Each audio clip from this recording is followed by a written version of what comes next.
Yes, mga kaibigan, magandang umaga sa inyo lahat. Welcome sa isa na namang episode ng Pogi Problems! Woo! Bakit tawa yun? Bakit palakpak? Ano naman yun?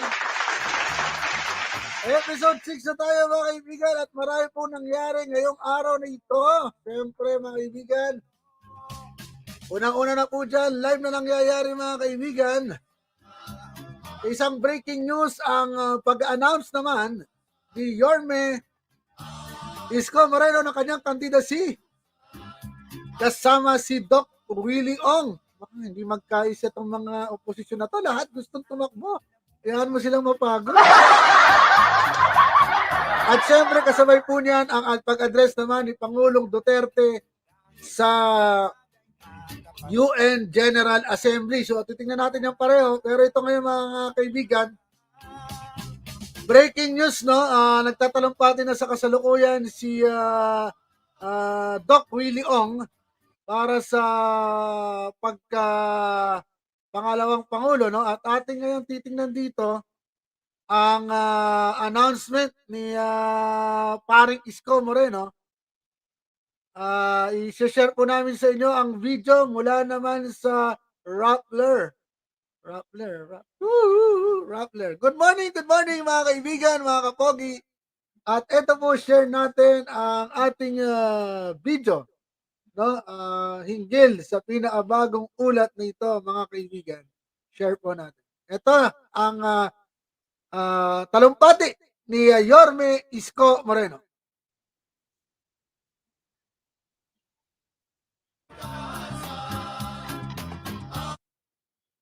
Ano, may ano agad, may team song agad. Laki ng pondo.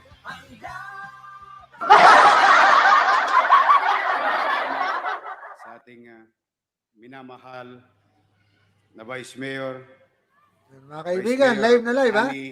Lacuna.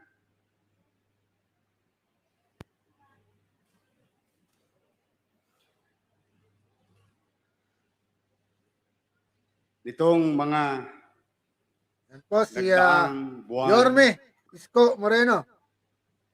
dinumog po ang Maynila ng mga taong humihingi ng mga gamot tulad ng Remdesivir, Tocilizumab, dalawang gamot na Aspirin, maaaring capsule, makapagbigay ng tsansa pangalan na mailigtas Remdesivir, Tocilizumab. ang taong Hirap ba? nasa bingit ng panganib. At share lang Marami natin sa yung kanila, ating live. Good morning mga Lumuwas kaPOGI. pa mula sa probinsya. Yung iba, nagmamakaawa. May salapi o wala. Mabigyan lamang ng gamot na maaaring ikaligtas Pinapahinggan ko, nag-share din ako, ha? sa buhay. Hindi rin halos tumigil ang tawag. Umaga, hapon, gabi, daling araw, Lunes hanggang Linggo. Nagtataka ako, Anong tumutula? hindi naman trilyon-trilyon ang pondo ng Maynila. Maaring kami may utang. Ngunit hindi rin po ito trilyon-trilyong utang. Ngunit bakit tila itinuring na lang pambansang parmasya ang lungsod ng Maynila? But we had was the vision, but what we had was the vision to stockpile essential drug and the virtue to give them to whoever needs them. This has been our pandemic. Actually, mga kaPOGI, yung with our symbol na beloved gano'n, ha? Vice Mayor, Ang unang gumamit po niyan, mga Manila, kaibigan, ay ang if the virus presidential candidate na si Nicanor Perlas. respects no political boundaries, Ibig sabihin then our yan, compassion must una not yung nasa stop taas. at the city boundaries. So what we had, we shared with them.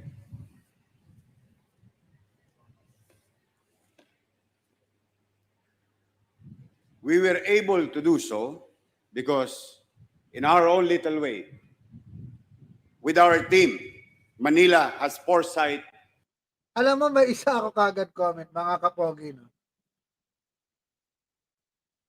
Okay na, Cisco, mga kaibigan, ha? Ang isa ko lang tanong, bakit ito English? Nasa Baseco compound, mga kaibigan, si Mayor Isko Moreno. Pero bakit nag-English? Sino ba ang audience ni Mayor Isko? Mga foreigner ba? Mati ka din sa ito, honest na po na, ha? Expected ko, Pilipino, o kaya Bisaya, o naman, pero nag-English talaga. Okay, patuloy natin.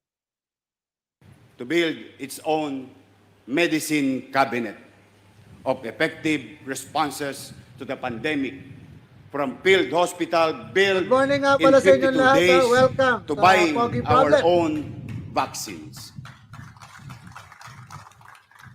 We did not place our entire faith on the hands of a few cabinet members. Noong una kong ipinangako that I will practice open governance, hindi ko akalain na magiging kahulugan pala nito ay hindi lang bukas ang pintuan ng pamahalaan o bukas ang record ng mga financial transactions, pero sa lahat ay bukas ang puso sa nangangailangan taga saan ka man. Whether it is vaccination, education, in Manila, we don't require you to present voter's ID. A Manila zip code is not requisite for college enrollment or hospital admission. Dito po sa amin, sa panahon ng pandemya at kagipitan, walang patakaran. No Manila ID, no entry. This is what you call inclusive government. And to tell you the truth, I learned not from School of Public Administration, but in Islam's of Tondo. English talaga. Discrimination is I experienced early in life, not a theory read up Alam nyo, mga kaibigan, later in school. Educate me, no? Educate nyo po ako. Basurero, Lalo na sa ganito mga bagay. maraming Bakit off-limits kailangan sa'yo. English talaga? Majority ng sinasabi. edukasyon, kalusugan, pabahay, trabaho. Ayan, nagtagalog na. Yay. Doors which are always open to other children English who ulit. take them for granted are barriers must overcome. Hindi lang pagkain ang kinakalkal mo, namamalimos ka Taglish rin ng naman respeto. pala. Kaya lang marami English. Binamata ka. Hanggang ngayon, maaaring ini-small ka. If you are born in the wrong side of the city, at the bottom of society, you cannot escape the profiling for life. What I know is that it is no crime to wear threadbare clothes because of poverty. What is wrong is to praise an emperor's clothes when in fact he is wearing none. Kaya paslit pa lang po ako. Itinatak ko na sa aking isipan na ang pagbibigay ng tulong sa kapwa, huwag pahirapan ang mga mahihirap.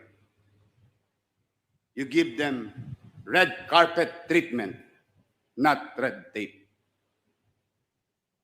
There is also another lesson I learned in early life. While Actually, dapat mga kaibigan, no? Sang-ayon ako doon, no? Na talagang dapat yung mga mahihirap nating kababayan ay asikasuhin. Kaya lang dapat equal protection of the law para sa lahat. Mahirap ka man o mayaman. Kasi pag sinabi mong red carpet treatment for the poor, ibig sabihin lamang ang mahirap. Dapat po patas ang treatment. Kung kailangan ng mga mahihirap nating kababayan ng serbisyo, ibigay sa kanila. Kung kailangan ng mga may pera nating kababayan ng serbisyo, ibigay sa kanila. Pero syempre, yung mga tax kailangan equal din yan. Equal hindi ibig sabihin pantay-pantay. Kailangan patas.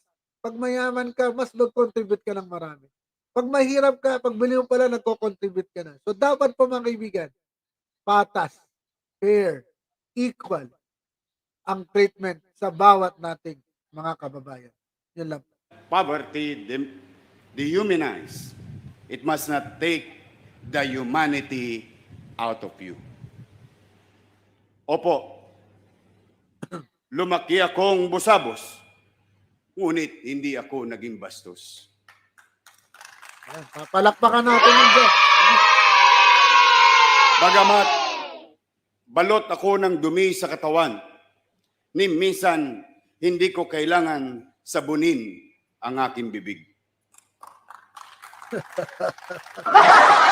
At sa kalagitnaan ng pag-iikaos ng matinding gutom, na mas malakas pa ang hilab ng tiyan kaysa sa aking dasal, ni minsan hindi ako nagtampo sa Diyos. Hindi ko siya minura. Hindi ko siya pinalikuran. At ang kanyang mga alagad, hindi ko inalipusta. Sapagkat di natitinag ang paniwala ko sa poong may kapal, nasuklihan ang iyong pagsisikap ng mga biyayang ninanais. Anong masasabi ng mga kapogi sa So since the pagtakbo first ni time I Yorme? laid my hands on the Bible, as I recited my oath of office, this has always been my fighting faith. Nasa bayan ang tiwala. Sa hinalal ang gawa. Nasa Diyos ang awa. Aminin ko po sa inyo, itong mga nakaraang buwan, nagmuni-muni din ako. Kung ano ang tatahakin kong landas sa darating na panahon. Tulad ninyo, umantong din ako sa sangang daan. Take the high but hard road with people or abandon them and take an easy stroll alone. There are hindrances I have to contend with hurdles I have to surmount. First, I don't belong to a large clan. I am neither son or daughter of a president. Hindi nyo makikita sa pera ang muka ng aking walang perang mga ninuno. No avenues named after them. Kahit nga iskinita o waiting shed, wala silang pangalang Dumagoso. I have pulled myself out of the gutter with no daddy war box helping me alone. Lone Ranger po ang apelyido ko sa gobyerno. Nag-iisang Dumagoso sa government directory.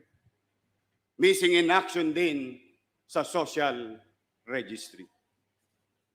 At sa gitna ng mga Ano masasabi agam-agam, nyo, mga kapogi? Parang meron walang bang nagre-react. Good nakapagsabing- morning po sa inyo dyan. na sa tanda kong ito, 23 years in public service, bata pa raw ako.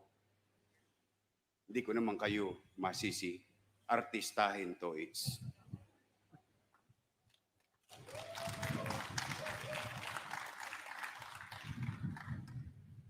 Nakilala niyo po akong tapat sa pamamahala. Sa darating na Mayo, Ito na. tanggapin niyo po ang aking aplikasyon bilang Pangulo ng Pilipinas.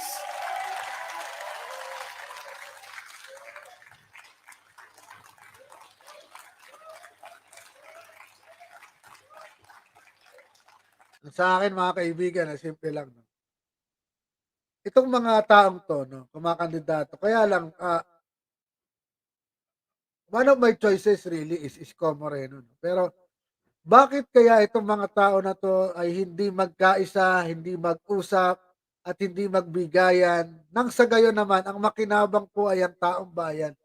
Kasi the more na naglalaban-laban ang mga 'to, the more chances na yung mga hindi karapat-dapat manalo ay mananalo 'no. Hindi ba puwede na mag-usap ang mga may paki sa bayan like si VP Robredo, si Isko Moreno, si Manny Pacquiao, 'yan naniniwala naman ako sa kanila kahit papaano 'no.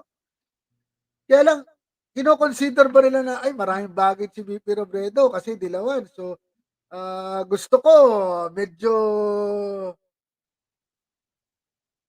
medyo umiiwas diyan sa issue ng dilawan 'no, kaya tatakbo ko ng sarili ko." O may mga nag-i-instigate din naman siguro sa company na, "Tumakbo ka na, pagkakataon mo na 'to, 'pag hindi ka tumakbo, hindi mo mami-miss mo na yung opportunity." Pero mga kababayan, mga kapogi 'no, ang tanong dito ay alin ba ang mas mahalaga, yung sarili mo ba o yung bayan mo 'no?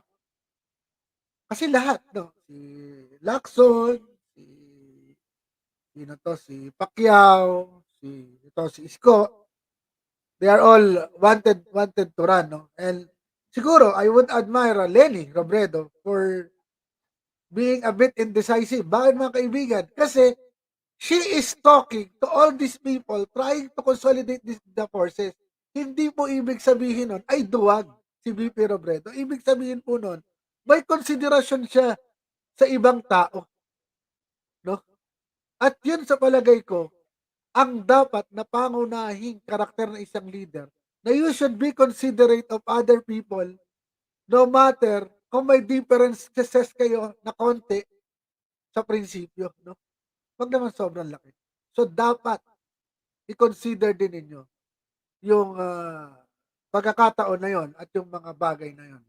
So, ngayon nagdeklara na si Isko. Ang tanong diyan, magpa-file ba sila ng candidacy? May uurong ba? So, makikita natin marami-rami na mga kaibigan ang maglalaban-laban at sino ang magbe-benefit sa maraming ito.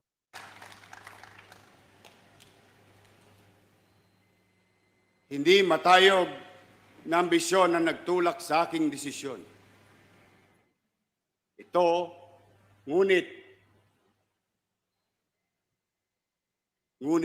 at dahil sa kalunos-lunos na kondisyon ng ating bayan. Other countries applied best practices, conducted field trials of scientific solutions. We, on the other hand, have used our people as guinea pigs in the longest and strictest experiment of unli quarantines. 557 days na po tayong nasa quarantine. But instead of flattening the curve, we have flattened our economy. Yet many people continue to flatlining in our hospital without beds, without doctors, without medicine, and sad, even without oxygen.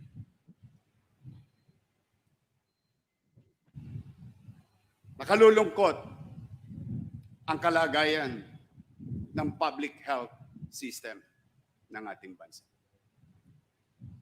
Maintindihan sana natin kung walang pera ang DOH.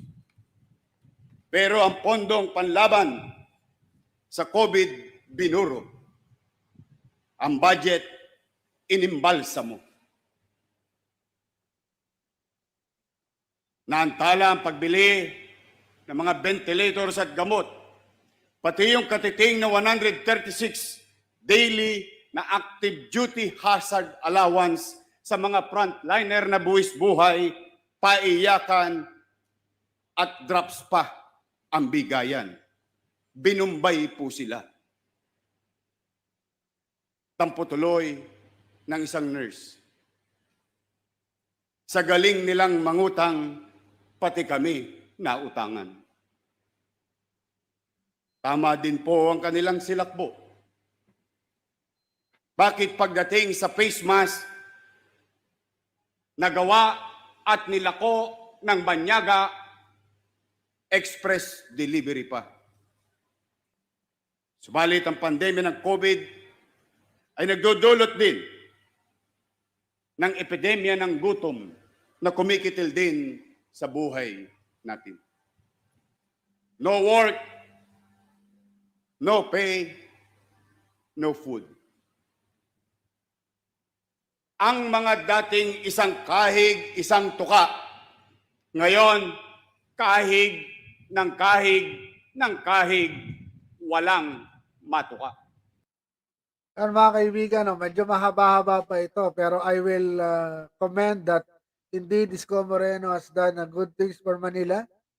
But we still have to ask some people in Manila, like may kasama po kami sa koalisyon na nagsasabi na there are some things that are not dealt properly. Kasama na po dito ilang hinaing ng ating mga urban poor sa pabahay. So we have to still to research kung ano. We still have to wait for the plans of the party and the slate of Yorme Isko Moreno. Ano bang plataforma nito? Binanggit niya yung mga problema, paliwanag po yung mga problema, pero ano ang solusyon? So we have yet to find that and we have yet to see ano ang mangyayari sa mga susunod na araw. Pero ngayon at least maliwanag na natatakbo po si Yorme Isko Moreno at ang kanyang Vice President of course ay si Doc Willie Ong, no?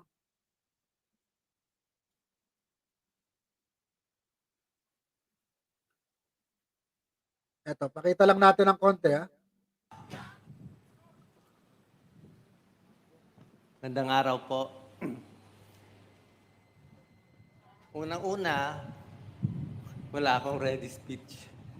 Unang-una po, humihingi ako ng paumanhin sa mga nagulat sa aking desisyon dahil sa pagkukumbinsi ng ating Mayor Yorme. Wala po talaga sa plano ito. Wala po sa plano. Handa-handa na tayong manahimik, tumulong. Lahat ng kaya ko matulong sa pribado, ready na po. Kaya lang maraming coincidence na pagkakataon na nangyari ngayon na hindi ko alam bakit ganun. Nung pinatawag ako ni Mayor Isko, yung mga sinasabi niya ay talagang nagugulat ako. So maliwanag mga kaibigan, yung pagtakbo ni Doc Willie Ong ay due to the pangumbinsin ni Isko Moreno. So karamihan sa desisyong ito ay desisyon lang din siguro ni Isko Moreno ng kanyang mga inner circle. So mga kaibigan, ito po ay medyo dangerous kasi again, dapat sana nagkaroon ng desisyon din naman ang mga sektor, ang mga kung ano ba talaga ang hinaing, sino ba talaga ang dapat tumakbo. At wala akong masasabi. I don't like to put a negative thing to this. But again, Doc Willie Ong's decision is based on the convincing of Isko Moreno. Siya ba yung pinakadapat na maging Vice President? I don't know. He is a good doctor. I admire him. And all I thought is tatakbo po siyang senador. Pero I think he is better than the other candidates. So salute naman ako kay Doc Willie Ong. At tabayanan natin, no, yung mga susunod pa magdedeklara. So yan po, Isko Ong. No? Isko Ong. Iskong. Para Iskong Bantay. Yes, atin mo ng Iskong. Okay, good luck sa inyong dalawa, Isko Moreno and Doc Willie Ong. At bukod po dyan, puntahan naman natin ang nangyari mga kaibigan na talumpati naman ni President Rodrigo Duterte dyan sa UN General Assembly. Ayan, nag-comment po ang aking kaibigan, ang anak ng aking teacher na idol na si Ma'am Carmen Montes. Sabi ni Sidrian Paulo Silva Montes, true kuya, obserbahan pa din natin ang mga maaaring mangyari at araling maigi ang mga plataforma nila. Very good, very good. Napakaganda. Ito naman po kaibigan ang speech ni Pangulong Digong, PRRD sa UN General Assembly kanina lang pong umaga. Congratulate you on your election and welcome your presidency of hope. Indeed, that is what we need in these challenging times. For nearly 2 years now, the pandemic has upended our lives. The climate crisis has worsened, the inequalities have deepened, and the geopolitical balance is in a state of dangerous flux. Certainly, these are complex problems, but one thing is clear. They all hit the poor the hardest. Injustice is the common thread that ties these issues together. When I spoke before this August body last year, I said that how we address these issues will define our future. From what I have seen, that future will likely be one of inequality, where the poor plays catch up with the rich, with no hope or chance of ever succeeding in closing the gap. We cannot, in all conscience, allow this to happen. An unjust order is inherently volatile.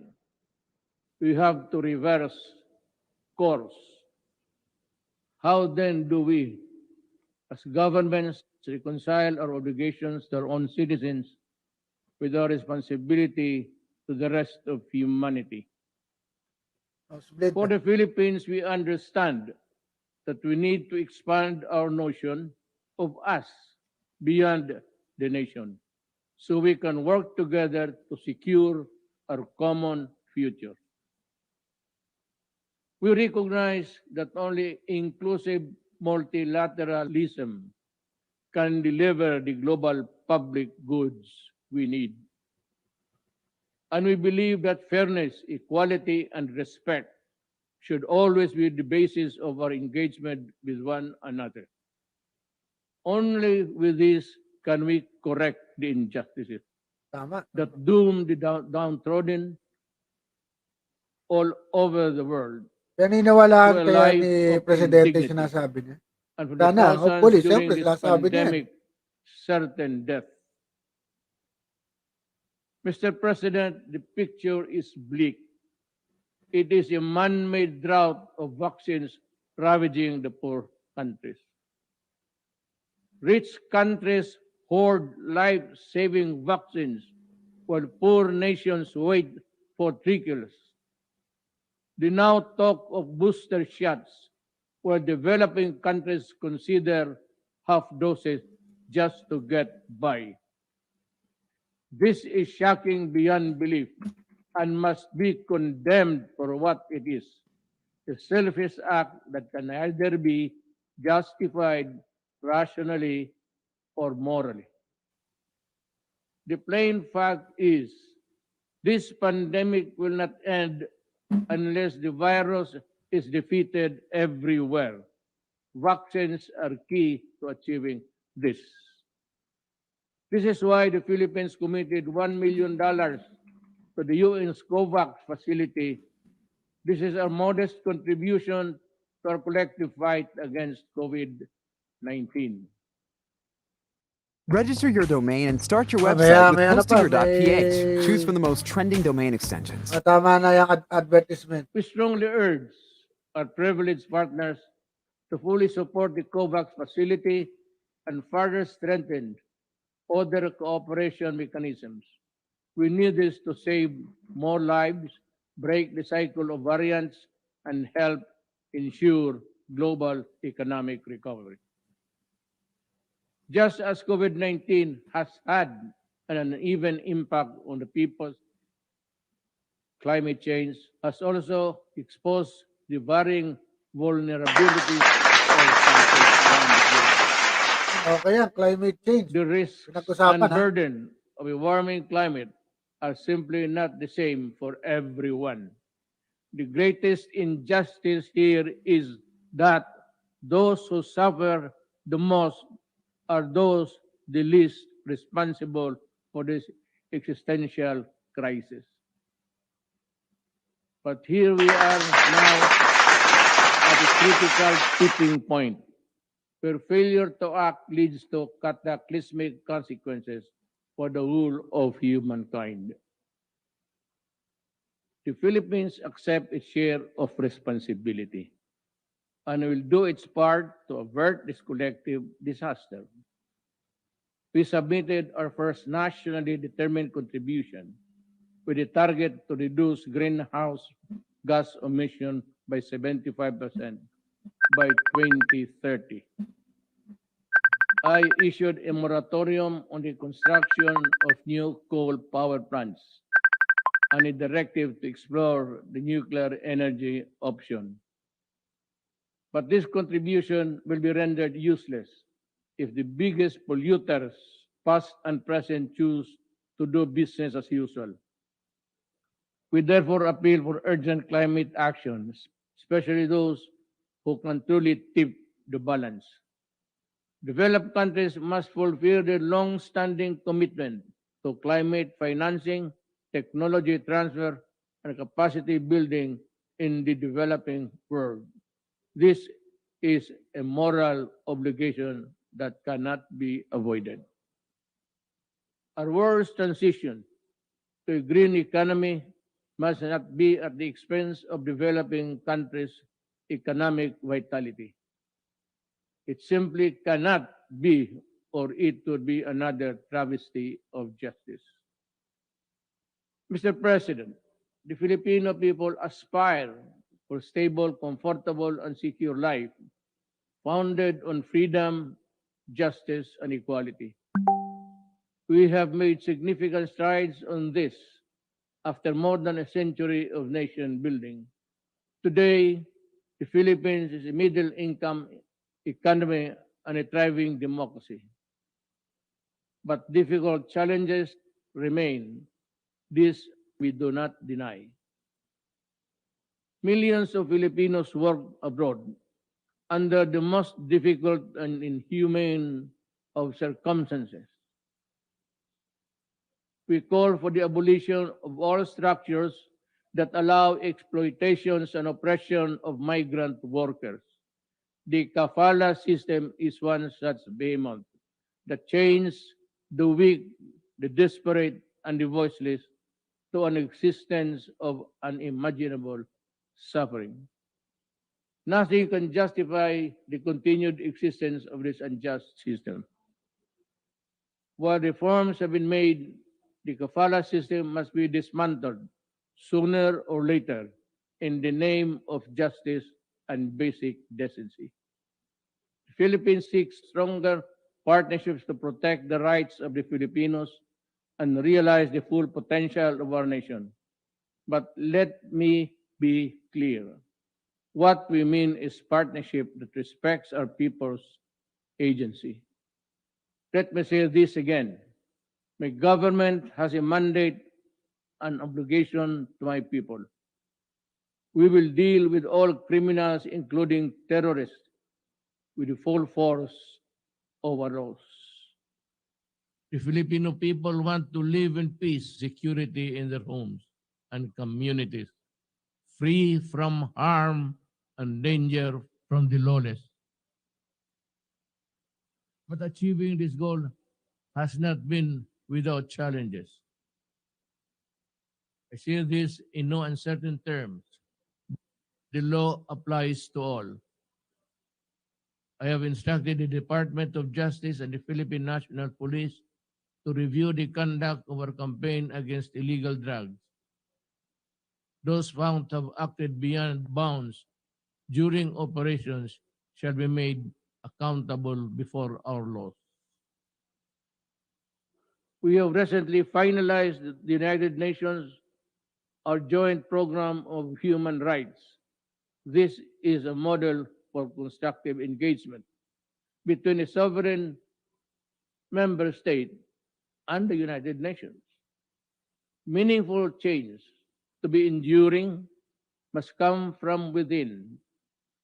The imposition of one's will over another, no matter how noble, the intent has never worked in the past, and it never will be in the future. How many more countries shall be made to unravel and descend into chaos before the powerful heed the simple lesson? In dealing with complex problems in nation building, let us consider pragmatic approaches that square ideals with reality. Sure, they may lead us to imperfect solutions, but solutions nonetheless that actually work. We will pay the price for the misadventure of the few that spiral into humanitarian disasters. The Philippines, in line with its long-standing humanitarian tradition, has opened its doors to Afghan nationals, especially women and children fleeing the conflict. As one global community, we must do our utmost to help the Afghan people and all those who continue to suffer. For the Rohingyas, I have instructed our Department of Justice to work closely with the UN High Commissioner on Refugees to prepare a cooperation program for a specific number of Rohingyas consistent with our capacities. The Philippines has limited resources during these extraordinary times. But what we can do for humanity and will uplift human dignity, we will. Mr. President, in a period of profound geopolitical change, it is vital that all countries, big and small, commit to the rule of law fully and firmly. For a world without law is a world of disaster, where the weak is at the mercy of the strong. There can therefore be no other acceptable basis for a global order but the law. We must resolve disputes peacefully, as we manifested in the Manila Declaration of Peaceful Yan. Settlement of Napakaliwanag International mga kaibigan Disputes. sinasabi niya dyan ha. Kailangan The batas ang sundin Philippines is natin ha. one Follow the law, resolve disputes peacefully. So isa po sa naging law ay yung panalo natin sa UN, no? Na binibigay sa atin yung karapatan dyan sa West Philippine Sea, no? So dapat pinanghawakan natin yan. At syempre sana yung mga nahuhuli ay lalo na dito sa drug war ay talaga namang dapat ay sana kung sino man yung may mga pakananong EJK makulong naman, no, mga kaibigan, no. Pinapakita ko to sa inyo mga kaibigan speech na ito kasi napakahalaga nito in case na hindi po rin napapanood mga kapogi. Napakaganda naman din ang dineliver na speech ni Pangulong Duterte kaya saludo sa kanya, no? Saludo kay Presidente. with the ASEAN and other stakeholders in ensuring that the South China Sea remains a sea of peace, security, and prosperity. The 1982 UNCLOS and the 2016 Arbitral Award of the South China Sea provide a clear path towards a just, fair, and win-win Ay, solution masabi for ko all. lang, yan palang ginamit sa reclamation The na yan, award must be napag-usapan namin seen kahapon, ha. for Mga what it lupa is, pala yan, na kinwari to dyan benefit sa across the world. Mindanao, no, saka sa Zambales. So sabi ko nga doon sa, nag-host ako doon sa show, pwede pala natin i-claim yan kasi lupa natin yan, no. Lupa natin yung nilagay doon, di tayo may-ari. Napakaliwanag, di ba? To all who subscribe to the majesty of the law. No amount of willful disregard by any country, however big and powerful, can diminish the arbitral award's importance. Mr. President, we face multiple crises that demand effective global governance. Yet our institutions, including the United Nations, have proven to be inadequate. The UN is a product of an era long past. It no longer reflects the political and economic realities of the world. Balikan Have natin proven mga to be kaibigan, napakabigat ng inadequate. sinabi niya dito, ha. The UN is a product of an era long past. It no Wow. longer reflects the political and economic Balikan have natin. proven to be inadequate.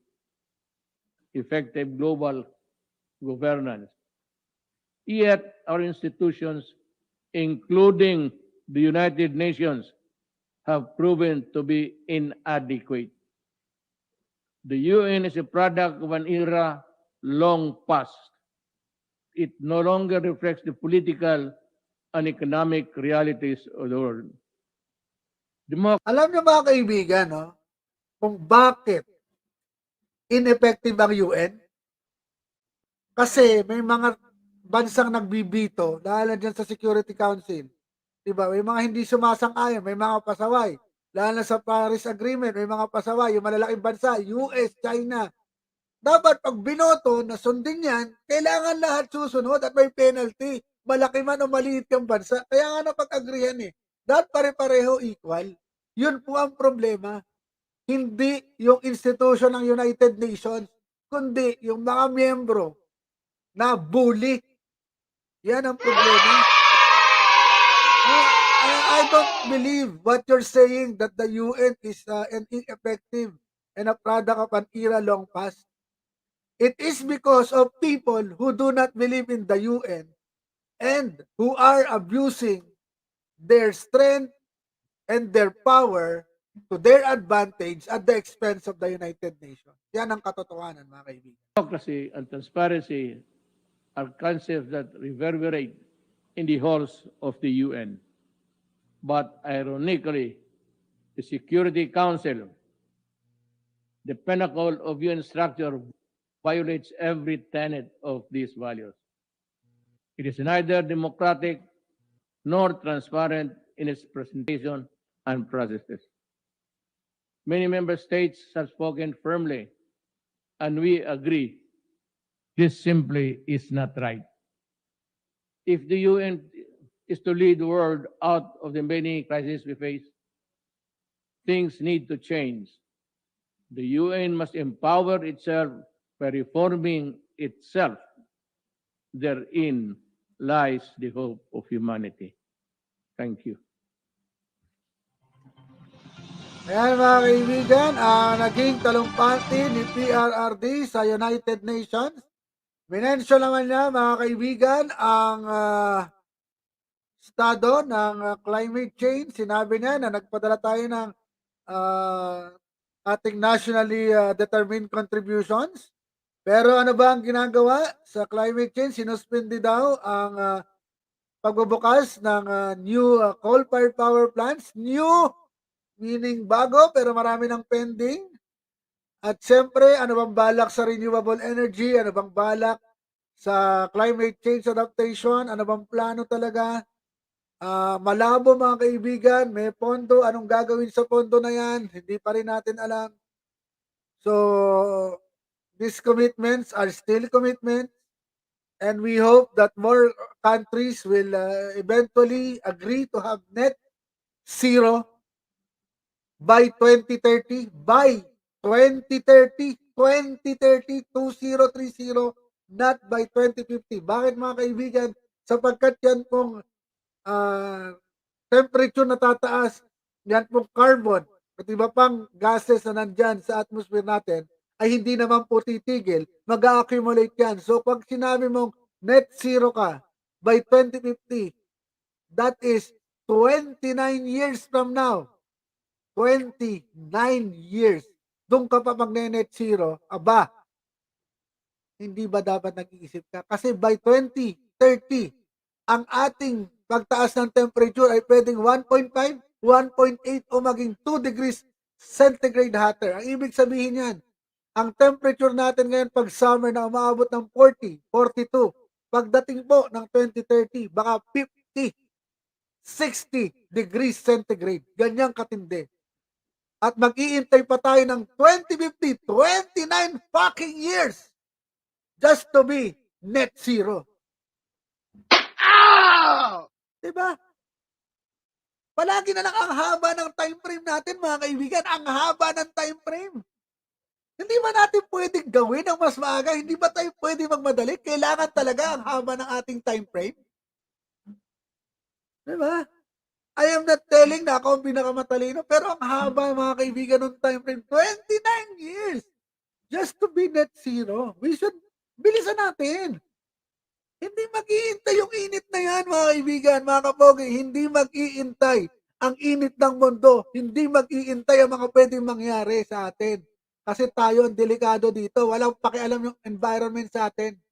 May gawin tayo o wala, andyan yung environment. No?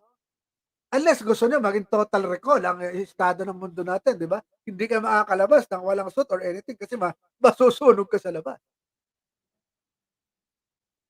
We are still waiting for candidates, presidential declared candidates who will say something about the environment and our current crisis na napakalaki, mga kaibigan. Mas titindi ang pagbaha, mas titindi ang mga weather events. Nakakatakot ang future. At hindi po ito hoax. Habang tayo ay nagtatalo-talo kung si Marcos ay hero o hindi, habang sinasabi natin na maganda ng martial law at yung mga kinidnap at namatay ay mga kriminal, Diyos ko po, paulit-ulit natin pinagtatalunan yan, nakaraan na yan. Tapos na. Mag-move on na tayo pero wag nating kalimutan at wag nating baguhin, mga kapogi. Harapin natin ang problema ngayon, kahirapan, itong pandemic na ito, itong nakawan, na bilyon-bilyon ang nawawala, itong climate crisis na ito, kawalan ng trabaho, kagutuman, ito ang problema natin ngayon. Magkaisa tayo, mga kapogi. Wag na nating i-brand na dilaw, pula, para talagang ano yun, no? Sabon. Ginagawa tayong sabon dito sa pula sa puti. Diba? This is not the time for the Filipino people to be divided. This is the time for each of us to be united for our country. Kasi habang po hindi tayo nagkakaisa, mas maloloko tayo ng mga politiko. Huwag na nating tawagin dilaw kung naniniwala man siya kay Robredo. Huwag na nating tawagin DDS o pula kung ang gusto niya ay si BBM. Basta ang mahalaga, mag-aral tayo ng kasaysayan. Huwag nating tawagin tanga, bobo, kung ano-ano pang name calling, no? At kung hindi tayo magkasundo, mga kaibigan, no? Sa paniniwala, let us just agree to disagree and respect the other person. After all, we are all Filipinos. Diba? Makakapagpakain ba ng mahihirap? Kung magpatayan tayo sa social media? Kung sino ang mas totoo? Sino ang mas magaling? Si ano nga, di ba? Si Emilio Aguinaldo nga, bayani. Kahit pa pinapatay niya itong si Del Pilar. Hindi si Del Pilar, si Luna. Di ba? Pinapatay niya si Luna at si Bonifacio, pero bayani pa rin siya. Di ba? Oh. Kasi may nagawa naman talaga. Kahit si Marcos, may nagawa naman talaga, mga kaibigan. Nangutang siya ng malaki, di ba? Sobrang laki na hanggang ngayon binabayaran natin. Pero itong lahat ng utang na ito, ay binilagay naman niya sa public service, mga bridges, mga paaralan, at bank account. Yan po yung katotohanan. No? So, daming project, mga San Juanico Bridge, mga kung ano-anong school, mga kung ano-anong theater center. Siyempre, dahil nag-e-effort siya, kailangan din siyang kumita. Yun ang paniwala niya. Diba? Pero yan ay tapos na. Let us move forward and look forward. Let us not fight one another, arguing about these senseless things of the past. But let us remember it. And let no one change history and say otherwise. Ako yung tito ko, naging biktima ng martial law. May kumuha sa kanya, tapos namatay siya. Masakit, no? And it's sad, and I took offense, if people would say na, kasi ganyan niya, kasi criminal yan. I know him. And I know what happened. And no one has the right to say that it is not the fault of someone. Kaya nga sinisis ko kanina, command responsibility yan. Pag ikaw yung presidente, dapat paimbestigahan mo kung may anomalya. At dapat sisantihin mo, pakulong, yung mga tarantadong nandyan. Diba? That is command responsibility of a leader. As a leader, you are responsible for what is happening to your organization. Kaya ka nga leader. So yun, mga kapogi, maraming salamat muli sa inyong panonood ng ating episode sa araw na ito. At mga kaibigan, huwag kakalimutan, mamaya 2:00 ng hapon, manood po kayo ng Angkawatang Kalikasan TV. Pag-uusapan natin ang Code Red for Humanity, kalikasan ang kinabukasan. Ha? May mga guest na naman po tayo mula sa Nature First Coalition o Kalikasan Muna Coalition para pag-usapan po ang isyong ito. Maraming salamat mga kapogi. Happy Wednesday sa inyong lahat. Goodbye, God bless, at ingat po kayo. I hope na maging okay ang inyong araw. Salamat po. Goodbye. See you next time. Mama. Chup chup. Bye-bye.